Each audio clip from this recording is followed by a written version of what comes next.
وتعز من تشاء وتذل من تشاء. بشکه عزت ورکولو والا او ذلت ورکولو والا هغه لوی رب دی.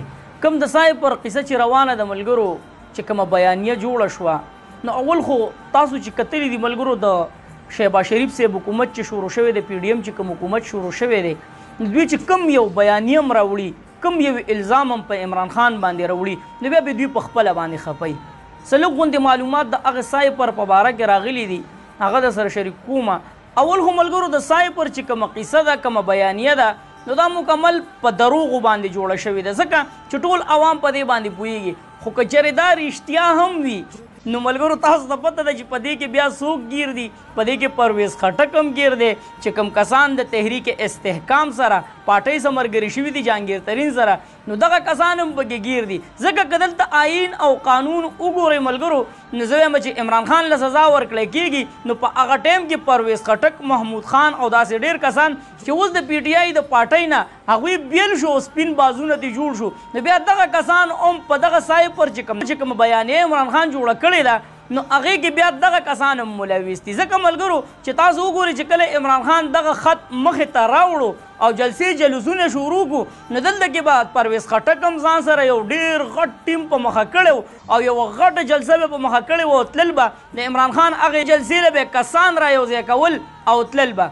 نو دغه چې کوم کسان دي دا خو د عمران خان نږدې ترین کسان وو، نو هغه ټایم کې دې کسانو ولې نه ویل چیرې عمران خان د دروغو چې کومه بیانیه ده، نو هغه عوامو ته مخې ته ایښودې ده. او بل طرف ته ملګرو په هغه ټایم کې ولې په دې باندې انویسټیګیشن نه کېدو، اوس ولې په دې باندې انویسټیګیشن شروع د دې سایپر چې کوم اقرار دی، نو هغه چا کړی دی؟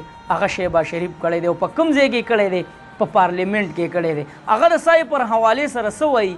دا ویډیو وګورئ، خو ویډیو نن شیر کوي او ویې رسوئ هغې پښتنو ته چې د چا په ذهن کې دا خبر راغلی چیرې عمران خان د ځان د مفادو دپاره د ملک په ادارو باندې یا په ملک باندې داسې تنقید کړی دی. دا ویډیو وګورئ، بیا سره نورې خبرې کوم. fullest responsibility at my command, honorable speaker, सफीर साहब ने कहा कि मैंने जो खत लिखा था कि हमें वो धमकी आमेज गुफ्तगू थी, वो धमकी आमेज गुफ्तगू थी, वो धमकी आमेज गुफ्तगू थी वो. ملګرو د شهباز شریف صاحب خبرې تاسو واورئ، دا په ریکارډ باندې پرتې دي او دا په بل ځای کې نه دی، په پارلیمنټ کې دا خبرې کړي دي.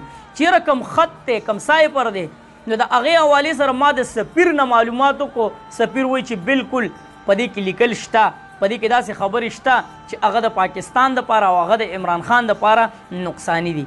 شهباز شریف صاحب هم د دې خبرې اقرار کړی دی.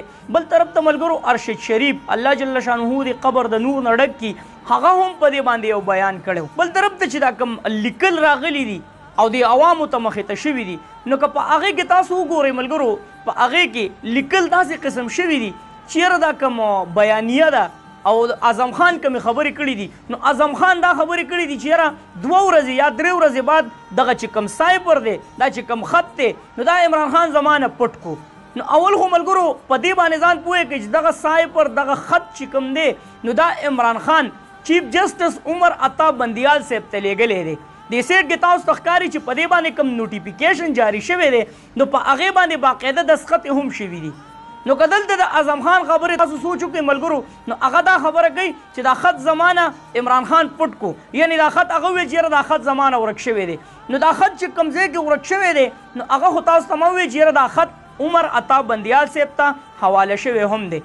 نو چې عمر عطا بندیال صاحب ته حواله شو، په دې باندې نوټیفیکیشن هم جاري شو، په دې باندې دستخط هم وشوي، نو د دې مطلب دا چې دا خط د عمران خان سره نه و، دا خط د چا سره و؟ دا د عمر عطا بندیال صاحب سره و.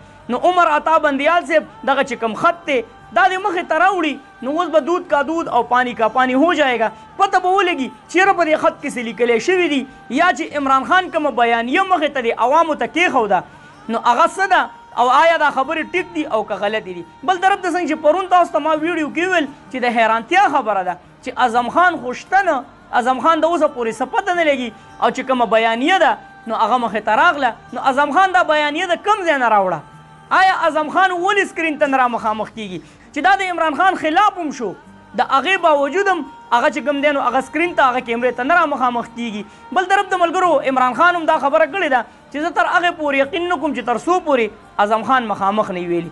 بل دی کې یو اهم پوینټ دا هم دی ملګرو، دلته کې تاسو ته ما پرون ویډیو کې هم ویلي چې یاره د اعظم خان خلاف چې کوم په سوله تاریخ باندې غالبا چې د خلاف یو اف آی آر درج کو، یو ټیو شو چې کوم د اسلام آباد پولیس دي، نو هغه ویل چې یاره اعظم خان چې کوم دی هغه ورک دی. بل طرف د ملګرو اوس چې کله د اعظم خان دا چې کوم دغه راغی بیانیه راله، نو اوس حکومت دا خبره کوي چې یاره اعظم خان چې کوم دا د خپلو دوستانو سره خپلو ملګرو سره حالات خراب دي، نو دا یو طرف ته شوی. نو دلته چې کوم تضاد دی نو هغه ډېر زیات واضحه دی. دوی که هر څومره بیانیه مخې ته راوړي خو هغه چې کومه بیانیه ده نو هغوی کې دې په خپله باندې ګیر شو. نو دغه خو یو څو اهمترین معلومات چې ستاسو سره مې شریک کړل. چېرته مې الله مخاد آباد او خوشحاله سات. اخره کې یو واز پاکستان زنده باد، مسلمان زنده باد، تل دې وي آباد دې وي زموږ وطن پاکستان دې وي، مسلمان دې وي. الله